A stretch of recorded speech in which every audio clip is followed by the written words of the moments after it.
Olá, amigas e amigos do Obreiros do Senhor. Que alegria estar com vocês. Que honra que é para mim. Agradeço já então de antemão o convite do Márcio.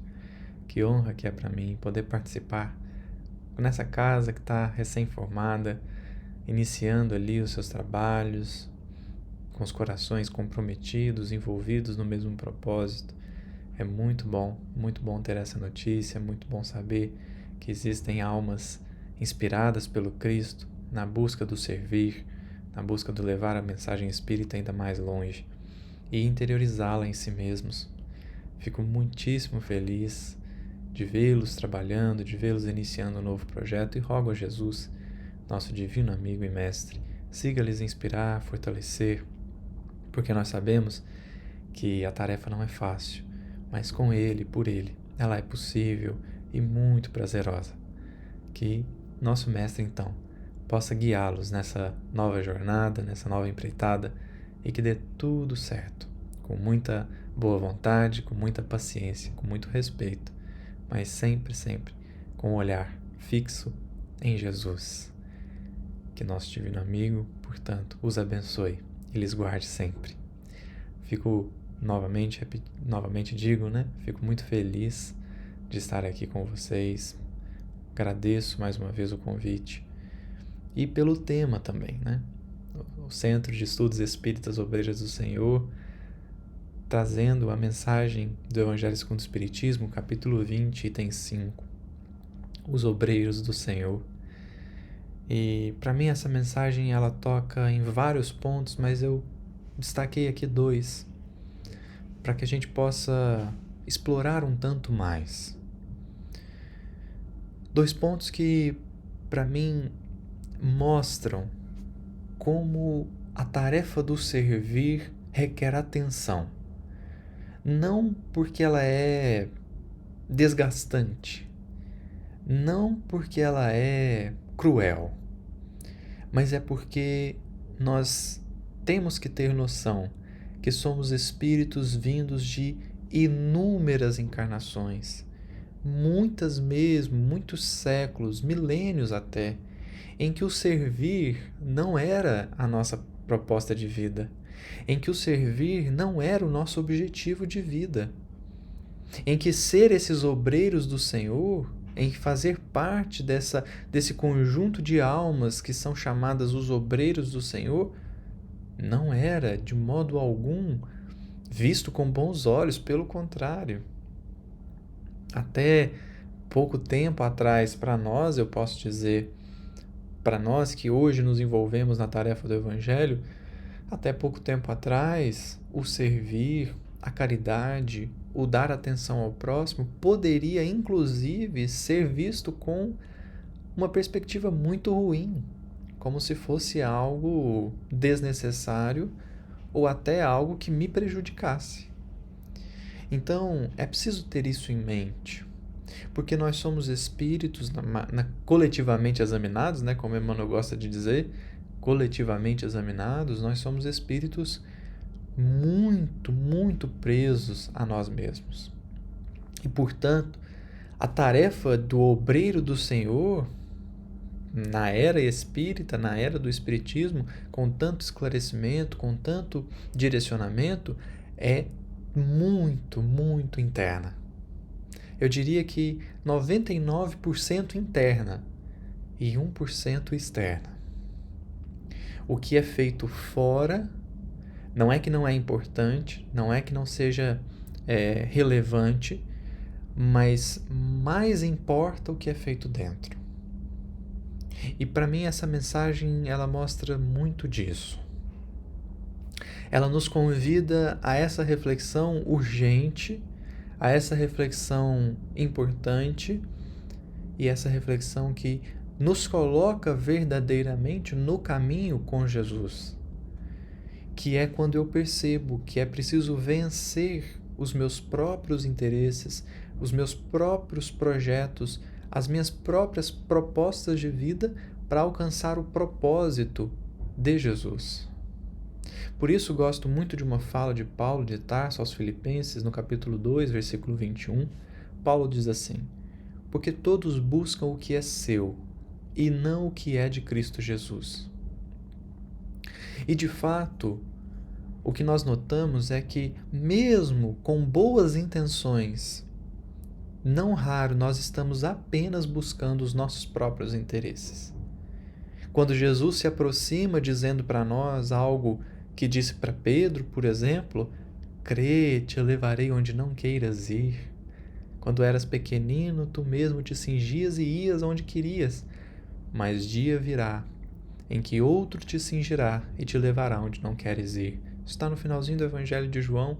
Quando Jesus se aproxima e diz isso para nós, a gente recua, a gente desiste.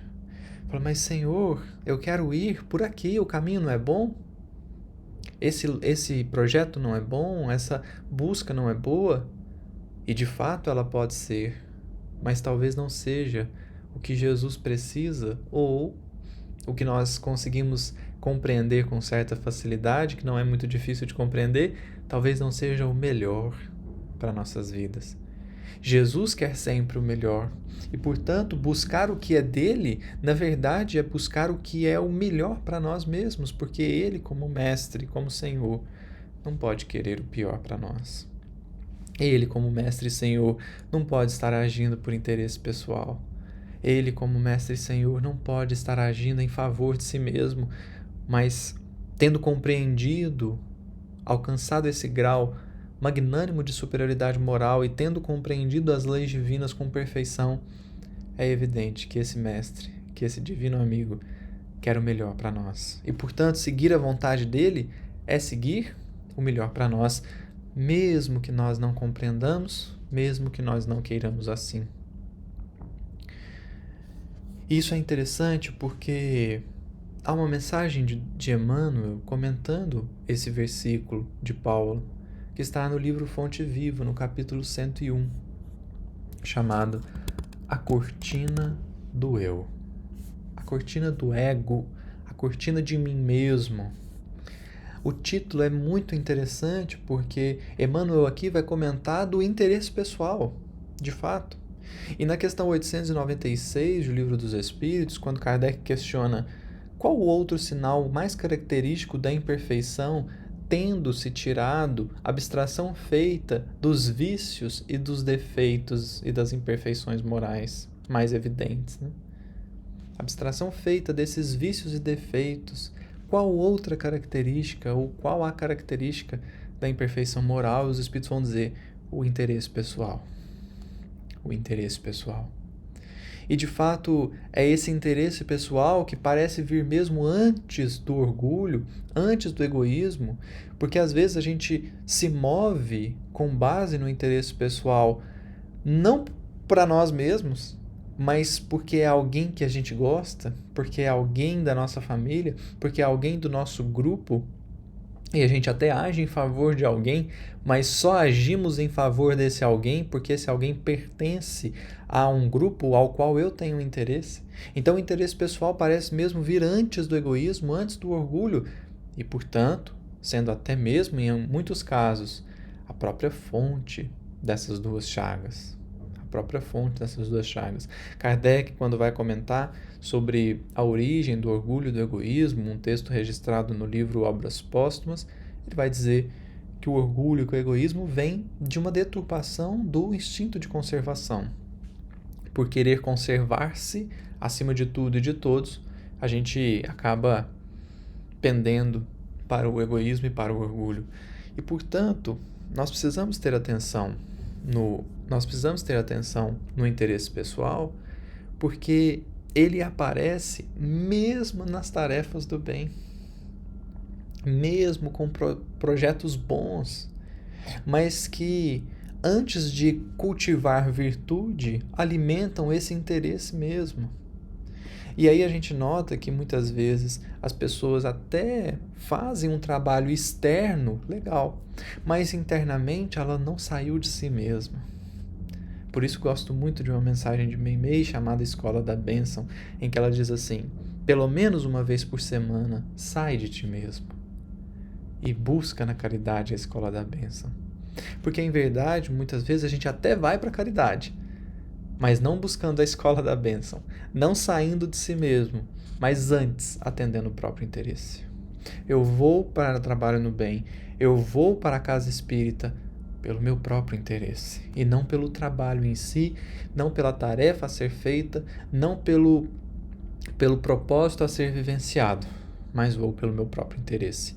Vou porque tenho algum tipo de expectativa, seja um ganho material, seja uma facilidade na vida, ou até mesmo uma perspectiva, uma expectativa para além da existência.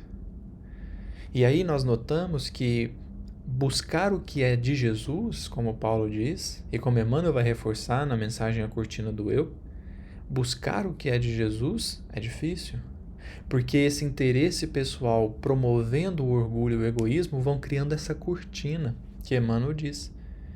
Vão criando essa cortina que nos impede de ver e de sair de nós mesmos. Kardec vai comparar o orgulho no Evangelho segundo o Espiritismo, no capítulo 7, a uma catarata. Ele diz assim, o orgulho é a catarata do espírito. E de fato o que nós notamos é que o egoísmo é a prisão dentro de si mesmo. É a incapacidade de sair de si mesmo ao encontro do outro. E o orgulho é a cegueira espiritual. O orgulhoso não enxerga. E por não enxergar, ele não se percebe nem percebe ninguém.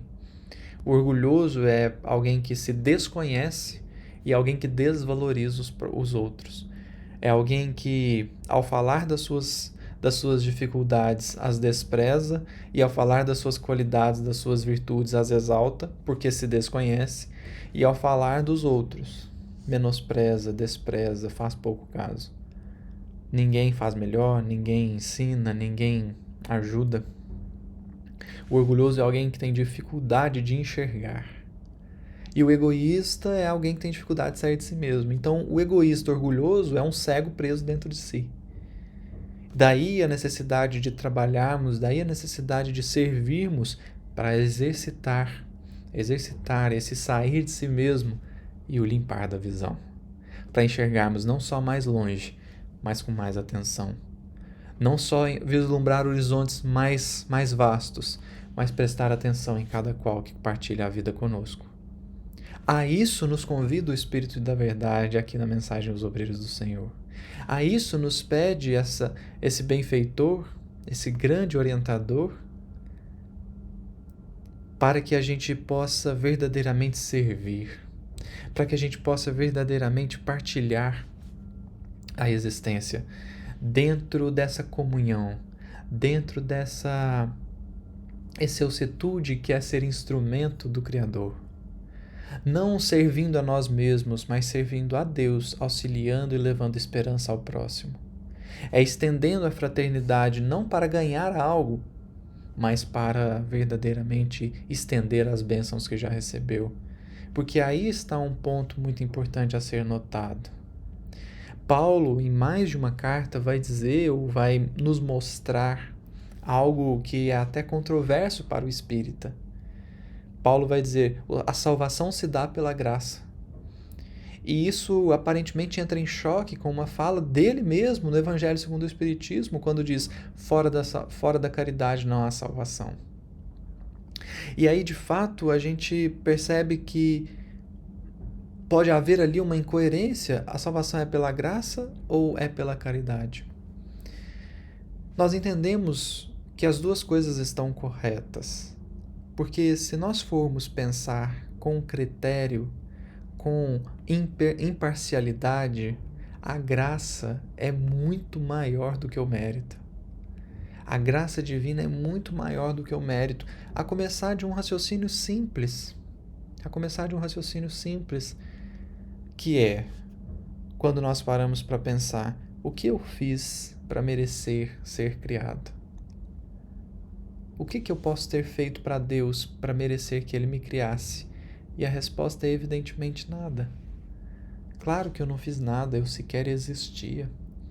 Então, eu fui criado pela graça.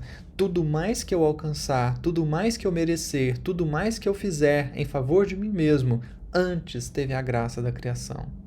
Então, a salvação é sim pela graça, porque Deus, ao me criar, foi previdência. A previdência divina que Kardec vai comentar na Gênese, me ofertando ali tudo o que eu precisava, tudo que ele poderia me ofertar para que eu pudesse ter um bom caminho. Deus é previdência, mas, como Kardec também vai dizer, ele não só é previdente, ele é providente também. Existe a previdência divina, que é a mesma para todos os filhos, e existe a providência divina, que é o cuidado particular com cada qual. E essa providência, ela não é baseada no mérito, porque se fosse, talvez a gente nem estaria encarnado. Mas ela é baseada na graça e na misericórdia. Porque para alguém caído, primeiro você precisa soerguer para depois ele conseguir voltar a caminhar, voltar a cumprir o seu papel. Então a graça nos levanta para que a gente possa voltar a caminhar. E como Paulo vai dizer a Lucas, no final do capítulo 8 da segunda parte do livro Paulo e Estevão, Paulo diz assim: o Senhor nos deu a misericórdia para que a justiça se cumprisse. Primeiro coloca o filho de pé, fortalece para depois a justiça vir. Esse é o mecanismo da lei. E, portanto, a salvação é sim pela graça, porque se nós formos considerar verdadeiramente o que nós fazemos e o que nós recebemos, nós vamos ver que recebemos muito mais, muito melhor do que aquilo que fazemos. Então a salvação é sim pela graça. Mas como conciliar isso com a ideia de fora da caridade não há salvação? Uma vez, em uma reunião mediúnica, um espírito se comunicou e ele disse algo que me marcou muito. Eu nunca mais esqueci. Ele comentava justamente o fora da caridade não há salvação e disse assim: fora da caridade não há salvação, mas você já conseguiu encontrar a salvação na caridade? E aquilo me impactou porque eu nunca havia pensado dessa forma. A salvação não está fora da caridade, mas é preciso saber encontrar a salvação na caridade. E isso é profundamente importante, sobretudo dentro da temática que estamos abordando, sobretudo diante dessa mensagem que Kardec colocou no capítulo 20, item 5, de Evangelho segundo o Espiritismo. Porque caridade é um conceito muito amplo. E se nós dissermos fora da caridade não há salvação, sem nos atermos ao que Kardec, ao que os espíritos entendem como caridade, é possível que a gente passe a vida inteira fazendo algo que a gente acredita que seja caridade e não conseguindo a salvação, não conseguindo essa iluminação própria. E aqui é onde a coisa vai se ligando, é onde os temas vão se entrelaçando, porque existem muitas pessoas que vão para a caridade com interesse pessoal e, portanto, não conseguem encontrar essa iluminação, essa salvação, essa regeneração da própria alma. Vão para o trabalho no bem, servindo não a Jesus, não ao próximo, mas a si mesmo. E, portanto, passam 30, 40, 50 anos fazendo e, ao desencarnarem, se surpreendem.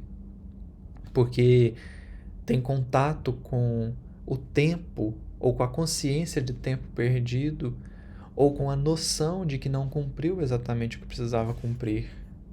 Tem aquela noção exata de que talvez não bastou fazer fora, faltou muito fazer dentro. E o fazer dentro passa invariavelmente por isso, passa por repetir com João Batista: que ele cresça e eu diminua. Que Jesus apareça e que eu não é desaparecer, mas é diminuir de fato.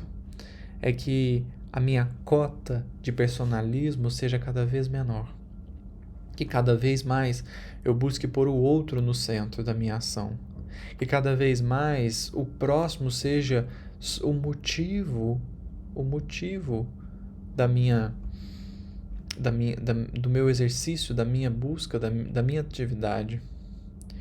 Não mais para ganhar o que quer que seja, mas para atender a Ele unicamente. E evidentemente que isso passa nessa percepção de que às vezes a gente só busca a si mesmo. como alguém que vai fazer um trabalho de passe, mas chega lá, a pessoa precisa, na verdade, de uma cesta básica.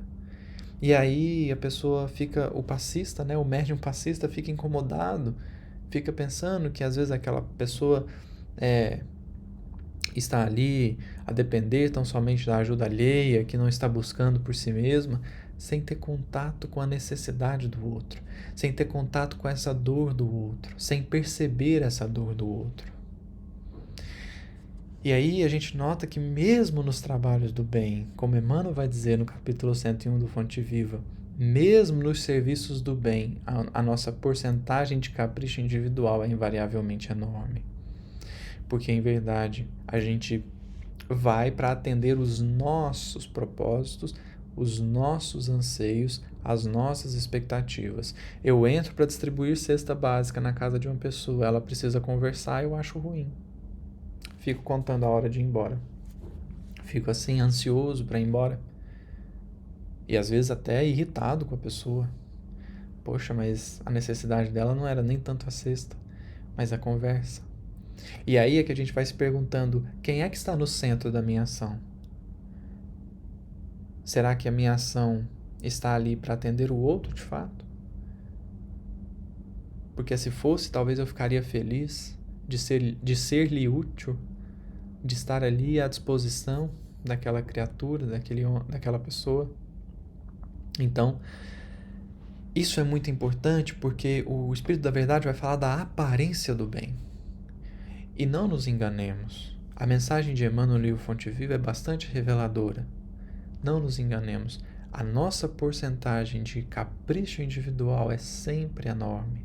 Nós estamos sempre buscando a nós mesmos, em maior ou menor grau, mas sempre, sempre ali estamos buscando o interesse pessoal. E aí, Emmanuel ainda chega a dizer assim, às vezes o trabalho muda.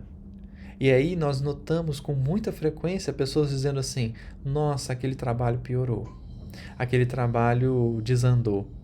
E aí a gente vai perceber, na verdade, o trabalho até melhorou, mas deixou de refletir o que a pessoa achava, porque ela não está aberta a receber ideias, ela não está aberta a aprender, ela não está aberta a mudar de opinião. Então, é complicado, é delicado. E aqui há de se lembrar daquela característica de processo, daquela característica de evolução das coisas. Nós vamos começar a trabalhar essas perspectivas, porque como nós lembramos no início, somos espíritos, muitas vezes, egressos de encarnações em que ser egoísta, ser orgulhoso, era vantagem, era bom, era estimulado.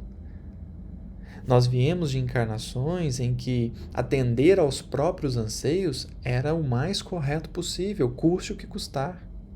Doa quem doer. E talvez tenha ali 1 século, 2, 3, que para a maioria de nós tem surgido uma nova luz, um novo direcionamento. Tem surgido uma nova perspectiva para que se descubra, como Emmanuel vai dizer no Pensamento e Vida, para que se descubra, e esse talvez seja o ideal para nós agora, descobrir o prazer de servir, descobrir o prazer de ser útil, descobrir a felicidade genuína, não a felicidade interessada, mas a felicidade genuína de atender um irmão em humanidade. Descobrir o prazer de ser instrumento de Deus, descobrir a honra de trabalhar em seu nome. Talvez esse seja o objetivo para nós agora. Isso passa por um processo, isso passa por uma educação do espírito. Como todos os demais virtudes, todas as demais habilidades, assim também foram desenvolvidas. Como Emmanuel lembra no livro O Consolador, ele diz assim, o gênio é obra dos séculos. Como nos lembrar que o que nós chamamos de dom, o que nós chamamos de virtude, na verdade é algo cultivado, treinado, praticado ao longo do tempo. E assim também somos chamados a sair de nós mesmos. Assim também somos chamados a esse limpar dos olhos e a essa libertação do cárcere de si próprio para viver genuinamente o bem. Não importa o que virá depois. Não importa se a vida vai ficar mais difícil, mais fácil. Não importa se ao desencarnar serei bem recebido ou não. O que importa é o que tenho para fazer agora, para atender a necessidade do outro agora. E daí há uma mensagem muito importante, curtinha, de Emmanuel, em que ele diz assim: quando não for possível atender, socorrer o próximo, não lhe sonegues o benefício da esperança. Ali também há um servir, ali também há uma caridade a ser feita. Os obreiros do Senhor espalham o bem, não 24 horas por dia, 7 dias na semana, mas espalham o bem em todas as oportunidades que têm. É estar dentro de um ônibus e ceder o lugar para alguém que está mais cansado, alguém que está com mais necessidades, ou mesmo ceder ali para alguém que precisa, alguém que você note que está querendo, alguém que você possa fazer essa gentileza. É estar na rua e perceber alguém às vezes perdido que você pode dar uma orientação. É como o samaritano da parábola que estava em viagem, mas foi tocado no coração. Foi tocado no coração e serviu. Fez o que pôde. Fez o que deu conta, mas serviu. Estava ali. Assim nós somos chamados também sem as aparências ou para além das aparências, alcançando essa genuína essência do bem, que é o bem pelo bem, que é o prazer de servir, que é o que Emmanuel vai trabalhar no Pensamento e Vida, que é esse servir que modifica dentro, é o servir que me religa com Deus, é o servir que me torna instrumento dele, estendendo o bem às criaturas, é o servir que me mostra, me explicita que em verdade existe uma forma de agradar a Deus, uma forma de servir a Deus, que é servindo ao próximo. Não existe uma relação com Deus como muito se pensou até alguns séculos atrás, até alguns milênios atrás, antes da vinda de Jesus, em que nós pensávamos que tinha uma relação com Deus e uma outra com o próximo. Por muito tempo se manteve uma relação com o divino, um momento com o divino, a ponto de construirmos locais, a ponto de estipularmos leis, rituais, cultos para o Criador e uma outra relação com as pessoas. Jesus vem e diz assim: amarás o Senhor teu Deus de todo o teu coração, de toda a tua alma, com todas as tuas forças e de todo o teu entendimento. Este é o primeiro e maior mandamento da lei, e um segundo, semelhante a este: amarás o teu próximo como a ti mesmo. Ali Jesus ligava as duas coisas, o que estava separados foi juntado. E agora, com mais razão ainda, com mais facilidade ainda, conseguimos perceber que a melhor forma de agradar o Pai é agradando o Filho. Então nós somos chamados a essa ação do bem, nós somos chamados a esse envolvimento na caridade com desinteresse. Ali encontraremos a salvação. É a caridade praticada com desinteresse é que me faz ter contato com essa salvação, porque me faz ser instrumento divino. A graça divina me coloca no trabalho, não para ganhar algo para mim, porque para mim talvez não tenha mais o que pedir, talvez não tenha mais o que solicitar, talvez não tenha nada além que eu possa exigir, porque já tudo recebi, mas colocado no trabalho pela graça, para estender graça e amor. Ali está o objetivo, ali está o verdadeiro propósito. Isso o Espírito da Verdade nos convoca. Claro que isso é um processo, isso passa por etapas, mas é preciso não perder de vista o objetivo. É preciso não se iludir pensando que conquistou algo se ainda não conquistou. É preciso não se iludir pensando que atingiu a meta se ainda estamos bem distantes dela. Esse é um ponto bastante interessante. E é preciso desenvolver isso por causa do segundo ponto que nós gostaríamos de trazer. É preciso desenvolver esse desinteresse.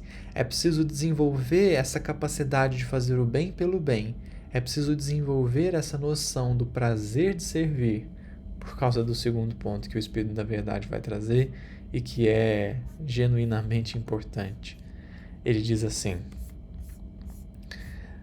Deus procede, neste momento, ao censo dos seus servidores fiéis e já marcou com o dedo aqueles cujo devotamento é apenas aparente, a fim de que não usurpem o salário dos servidores animosos.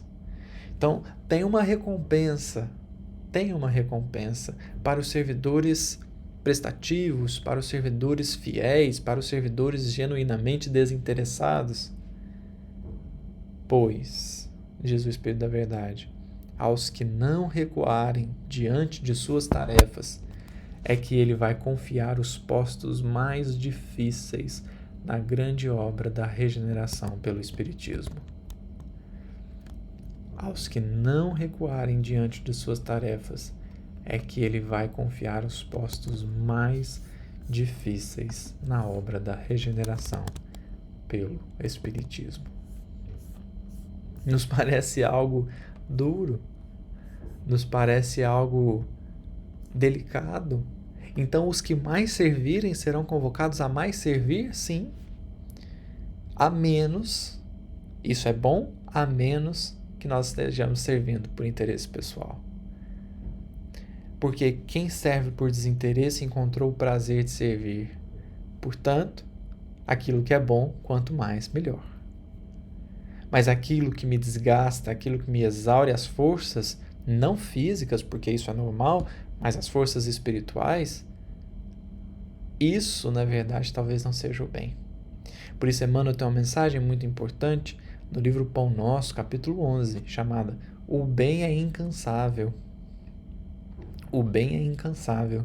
O que nos põe a pensar, se o bem é incansável, por que nós nos cansamos dele? E aí Emmanuel vai comentar um versículo de Paulo em que ele diz assim: e vós, amados, não vos canseis de fazer o bem. E ele vai comentar, inicia o comentário dizendo: as pessoas que se entediam no bem, na verdade estão com uma fonte contaminada, que é o coração. A pessoa que se cansa de fazer o bem, veja, não é a força física, porque a força física é natural. Nós precisamos do repouso físico. Mas a pessoa que cansa no sentido de desistência, ela que pende ao desistir, talvez ela esteja tão somente servindo a si mesma. É a fonte que está contaminada, é o coração que está contaminado, por aquilo que os Espíritos explicam na questão 896, que é o interesse pessoal. É a pessoa que está contaminada no coração pelo orgulho, pelo egoísmo, pelo interesse, e aí por tudo mais que lhe é decorrente, a vaidade, a soberba, a avareza, enfim. Todas aquelas imperfeições e vícios que são decorrentes do interesse, do orgulho e do egoísmo. E, portanto, ao nos dizer que aqueles que melhor servirem, mais servirão, o Espírito da Verdade nos convida a mudar a perspectiva sobre a tarefa a ser executada. Por isso, trago também uma outra mensagem de Emmanuel, agora no livro Fonte Viva, capítulo 22, intitulado A Retribuição. É uma mensagem extraordinária, eu gostaria de lê-la. Não é uma mensagem longa, mas creio que seja bastante profunda e importante para que a gente tenha noção do quanto é necessário trabalhar esses interesses e buscar o que é de Jesus. Emmanuel vai comentar Mateus capítulo 19, versículo 27, quando Pedro diz a Jesus: e nós que deixamos tudo e te seguimos, que receberemos? E aí Emmanuel vai, de forma brilhante, comentar assim: a pergunta do apóstolo exprime a atitude de muitos corações nos templos religiosos. Consagra-se o homem a determinado círculo de fé e clama, de imediato, que receberei? A resposta, porém, se derrama silenciosa através da própria vida. Que recebe o grão maduro após a colheita? O trigo, que cresceu, amadureceu, foi colhido, que vem depois? O triturador, que o ajuda a purificar-se. O trigo que não for colhido e não passar pelo triturador apodrece. Não cumpre o seu papel. Não exerce a sua tarefa. Então o trigo colhido passa pelo triturador, que o ajuda a purificar-se. Que prêmio se reserva à farinha alva e nobre? O fermento, que a transforma para a utilidade geral. O fermento que expande, que estica, que rompe, talvez ali, as suas resistências para que ela possa crescer. O fermento que a transforma para a utilidade geral. Que privilégio caracteriza o pão depois do forno? Olha que interessante. Então, o trigo é colhido, triturado, vira farinha, passa no fermento, junta com tanto ingrediente, vira pão, vai para o forno, quente, vai queimar. Mas não é para destruir. Que privilégio caracteriza o pão depois do forno? A graça de servir. A graça de servir. Isso significa que é preciso colocar o servir como propósito. O servir como finalidade e não como meio. Nós, às vezes, colocamos o servir como meio para se atingir um fim, que normalmente é o atendimento ou o cumprimento de um interesse pessoal. Eu sirvo para algo, para ganhar algo. E aqui Emmanuel nos convida a mudar essa perspectiva, que é o que o Espírito da Verdade estava fazendo ali no Evangelho. É o servir como propósito, não como meio. É o servir como meta. É o servir pelo servir. Eu estou aqui para cumprir o que preciso cumprir. E é isso. Por que isso é importante? E aí volto no que o Espírito disse a respeito da caridade. Quando ele disse, fora da caridade não há salvação, mas é preciso perceber, você já encontrou a salvação na caridade? E aí ele falava justamente desse enfrentamento do interesse pessoal, de fazer a caridade tão somente pelo outro, para atender o outro, não para atender um anseio meu. E aí ele dizia assim que se isso não fizermos, se nós não trabalharmos nesse sentido de colocar a necessidade do outro como ponto de referência, como centro da nossa ação, antes de encontrar a salvação, nós vamos encontrar a desistência. Antes dessa iluminação, a gente vai cansar. A gente vai querer abandonar a tarefa, porque quando passa muito tempo sem o interesse ser atendido, a gente deixa, a gente abre mão, a gente sai. Porque vai ficando frustrante, vai ficando desanimador, vai ficando ali chato, entediante, que é o que ele vai falar na mensagem O Bem é Incansável do Pão Nosso. Vai ficando entediante. Todos os dias é a mesma coisa, eu não ganho nada, não melhora nada, não sinto nada. Aí, se eu vou para a caridade com interesse pessoal, antes de encontrar a salvação, eu encontro a frustração e opto pela desistência. Por isso, Emmanuel coloca aqui a graça de servir como meta, como ponto, como propósito, né? E aí ele encerra a mensagem dizendo assim: não se formam cristãos para adornos vivos do mundo, e sim para a ação regeneradora e santificante da existência. Outrora, os servidores da realeza humana recebiam o espólio dos vencidos, e com ele se rodeavam de gratificações de natureza física, com as quais abreviavam a própria morte. Em Cristo, contudo, o quadro é diverso. Vencemos em companhia dele, para nos fazermos irmãos de quantos nos partilham a experiência, guardando a obrigação de ampará-los e ser-lhes úteis. Simão Pedro, que desejou saber qual lhe seria a recompensa pela adesão à boa nova, viu de perto a necessidade da renúncia. Quanto mais se lhe acendrou a fé, maiores testemunhos de amor à humanidade lhe foram requeridos. Quanto mais conhecimento adquiriu, a mais ampla caridade foi constrangido até o sacrifício extremo.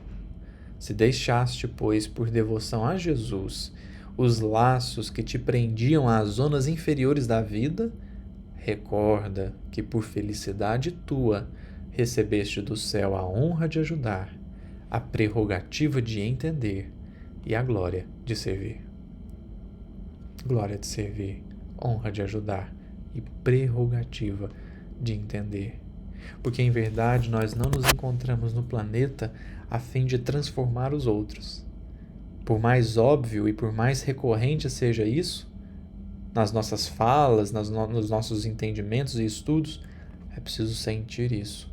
E aí vou abandonando a vontade e o projeto de transformar o outro nas suas opiniões, nos seus gostos, nas suas imperfeições, e vou me atendo ao que verdadeiramente preciso fazer. Como certa vez, um amigo nos convidou à reflexão, dizendo: quando eu acuso alguém de não cumprir a sua tarefa, nesse momento eu estou cumprindo a minha? Evidente que não. Todas as vezes que eu me lanço a condenar alguém, que eu me lanço a desprezar alguém, eu também deixei de fazer o meu papel, que é o de me transformar, que é o de me educar, o de me regenerar. Então a proposta do Espiritismo não é uma proposta egóica de dizer cuide apenas da sua vida. Não. É uma proposta fraterna dizendo o melhor jeito de cuidar da sua vida é amparando, é estendendo a esperança aos outros, é estendendo a bênção da caridade, da fraternidade aos corações que partilham a existência, é olhando para os outros. Aí a gente vai cuidando de nós mesmos. Aí a gente vai verdadeiramente regenerando o nosso coração. Porque é preciso ter a noção de que o caminho da vida é servir. Que o caminho natural da vida do Espírito é o servir. E, portanto, a isso somos chamados, a essa prática somos chamados. Como Emmanuel vai lembrar de maneira brilhante numa mensagem do Fonte Viva, capítulo 82, quem serve, prossegue. Olha só, quem serve, prossegue. Esse título é ambíguo, porque ao mesmo tempo, e é basicamente a ideia que ele traz no texto, quem serve, prossegue, está dizendo que quem não serve, paralisa. Então, quem serve, avança. Quem não serve, estagna. E é um pouco do que ele vai dizer no texto. Ele diz assim, aquele que mais serve é quem mais tem autonomia. E, de fato, quando a gente nota as áreas da nossa vida em que nós somos mais autônomos, são aquelas que nós mais servimos. E o contrário, aquelas que nós somos mais dependentes são aquelas que nós mais recebemos dos outros. Então, Emmanuel diz assim, a pessoa que só recebe, cristaliza-se. A que serve, avança. Então, quem serve, prossegue. E quem não serve, estagna. Só que, ao mesmo tempo, o título nos convida a perceber que quem serve, avança. Quem serve, prossegue no sentido de não esperar resultado, não esperar colheita, não esperar benefício. Quem serve, passa. Quem serve, prossegue. Quem serve não fica interessado na recompensa. Agora, quem, ao invés de servir aos outros, segue servindo a si mesmo, fica esperando a colheita, fica esperando o fruto, fica esperando a recompensa, fica esperando o reconhecimento, fica esperando uma perspectiva melhor de vida. Mas quem serve, prossegue. Quem serve, ajuda e passa. Quem serve, faz o que tinha que fazer e vai. A isso somos chamados incessantemente, a servir e marchar, a servir e marchar, servir e prosseguir, servir e continuar, servir e avançar, porque a tarefa foi feita, o objetivo foi cumprido, novos objetivos virão, novos serviços virão. O que importa é o servir como propósito, é o servir como meta, é o servir como o nosso genuíno, a nossa genuína maneira de viver é o servir. E isso, quer estejamos numa casa espírita, quer estejamos em casa, quer estejamos na rua, quer estejamos no trabalho, não importa. Isso é para encarnados e desencarnados. para quem serve, para quem trabalha, para quem ajuda, para quem faz. Porque nós não edificaremos essa regeneração, que aliás o Espírito da Verdade começa a mensagem dizendo: nós não edificaremos essa regeneração sem nossas almas regeneradas. Como Emmanuel lembra numa mensagem, ninguém acredite que o mundo se redima sem almas redimidas. Não posso redimir o outro, posso apenas redimir a mim mesmo. Então sigo na tarefa de servir, tentando sair de mim mesmo, limpar a minha visão, para enxergar e atender o outro. E aí sim, sentir essa presença divina, sentir esse direcionamento de Deus que muitas vezes se provará de 1000 maneiras diferentes. Que muitas vezes poderei ver situações do tipo, a pessoa olha e fala: nossa, eu acabei de fazer uma oração pedindo isso, eu acabei de pedir isso, eu acabei de querer isso, eu acabei de notar que precisava, acabei de sentir essa necessidade. E aí Deus responde através de nós. Isso não constitui privilégio, mas é um dos maiores benefícios, das maiores felicidades que a gente pode experimentar na Terra. Que nós sigamos, então, com o propósito de servir sempre mais e melhor. Eu agradeço a sua atenção, a sua paciência. Que Jesus, o divino amigo e companheiro de todas as horas, siga nos inspirar e fortalecer sempre. Um grande abraço e até mais. Tchau, tchau.